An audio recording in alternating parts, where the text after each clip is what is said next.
Welcome back to Chef's Inc. Book News. We've just come through a mountain of new releases, and I've got to say, the one that's still sitting with me is Chef Douglas Keane's Culinary Leverage. It feels less like a book and more like a raw nerve. Yeah, It's a walk through the fire, and for anyone who's ever worked a 16-hour shift with the weight of a restaurant on their shoulders, it's brutally honest. It's a necessary honesty, Alex. And on the other side of that same coin of devotion, I found myself completely lost in Nicola Lamb's Sift. Oh, yeah. It's this gorgeous, incredibly detailed guide to baking, but it reads with the warmth of a family story. Right. It's the kind of precision that feels like love, reminding me of watching my grandmother make biscuits. Every movement had a purpose, even if I didn't understand the science back then. and that's the perfect bridge to my picks because I'm sitting here with two books that feel like the left and right brain of our industry. Okay. On one hand, James Navarro's Profit and Plate, a razor-sharp guide to the financial realities of running a restaurant. And on the other, Ariel Johnson's Flavorama, which is this brilliant, almost playful exploration of the science of taste. Ugh. It's the manual for how to survive and the blueprint for how to create. Let's dig into Keane's Culinary Leverage first. The subtitle, in serious, A Journey Through the Heat, is an understatement. Yeah, This isn't about the glory of earning Michelin stars. It's about the crushing weight of keeping them. Right. He details the legal battles, the mental health toll, the trauma of closing his beloved restaurant, Cyrus. Wow. It resonated with me on a cellular level. It's the story behind the pristine white tablecloths, the burnout, the anxiety, the grit. It's a wake-up call for our entire industry. And what a courageous story to tell. Yeah. It takes real strength to publicly dissect failure, not just trumpet success. absolutely. It gives others permission to be vulnerable, which is a conversation we desperately need. Right. It's a testament to the idea that true leverage comes from truth. Absolutely. It's about the sustainability of the people, not just the supply chain. Keane is asking for a fundamental shift in how we define success. And speaking of fundamentals, that's the magic of Nicola Lamb's Sift. It just won the 2025 James Beard Award for Baking and Desserts, and it's so clear why. It's not just a list of recipes. It's a masterclass in the why. She gives you the science behind lamination in a croissant or the role of temperature in a cookie's texture. Wow. It's like she's handing you a decoder ring for baking. So it's not just instruction, it's education. Mm-hmm.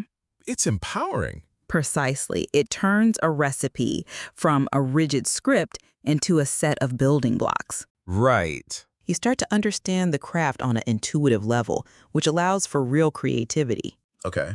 It makes baking feel less like a strict formula and more like a contemplative ritual, which is how I've always seen it. That's the exact feeling I got from Flavorama.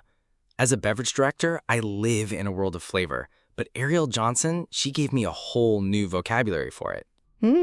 Okay. She dissects aroma profiles and ingredient interactions in a way that's just incredibly accessible. Yeah. She calls flavor a form of choreography. Wow. Suddenly, I'm not just mixing a drink, I'm composing a sensory experience.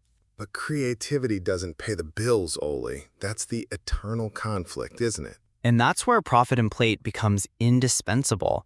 Navarro's book is a tactical guide to menu microanalysis, cost control, revenue levers. It sounds dry, but it's the opposite. It's liberating.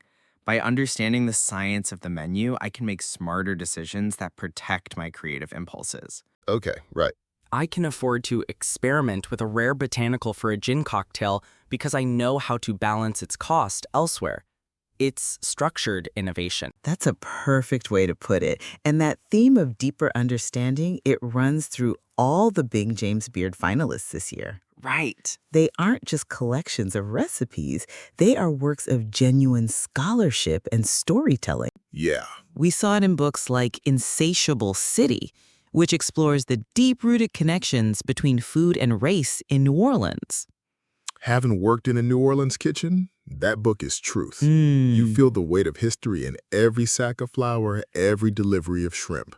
Wow. The city's complex, beautiful, and painful cultural intersections are served on every plate. And then there's Ashley Shanti's Our South, which is this incredible work of storytelling through food. Right. It resonates so deeply with my own heritage, seeing the traditions and narratives of Black foodways documented with such love and authority. I was completely captivated by Mingu Kang's Jang, The Soul of Korean Cooking. Ooh. The way he explains the nuance of fermented soybean paste or the layered umami of gochujang, it's a masterclass in building profound, complex flavor. I immediately started thinking about how those savory, funky notes could revolutionize a cocktail pairing, moving beyond just sweet and sour. So let's bring it all home. We have Culinary Leverage, a manifesto for industry reform and emotional truth. We have Sift, a guide that elevates baking to an art form through scientific understanding and soulful precision. We have Profit and Plate and Flavorama, the essential left brain, right brain toolkit for strategic and sensory architecture in any culinary business. And finally, a stunning collection of books from the James Beard Foundation that solidifies food writing's place as a vital form of cultural and historical scholarship. Before we wrap up, we want to thank our sponsor, Chefs Inc. Miami Catering and Private Chef Service, for making these conversations possible. We're all about bringing passion and professionalism to every plate. We want to hear from you, our listeners. Which book from today's episode resonated with you the most? Find us on social media and let us know your own aha moments attached to reading. We're already cooking up ideas for next week. Maybe a deep dive into wine narratives, pastry memoirs, or front-of-house leadership guides. Yeah. Stay tuned for what's next on Chefs Inc. Book News. Now, here's a question we'd like you to think about. As we see more books exposing the tough realities of the culinary world, do you think this raw honesty will inspire meaningful change? Or does it simply reinforce the narrative that great food requires great suffering? We'd love to know your thoughts.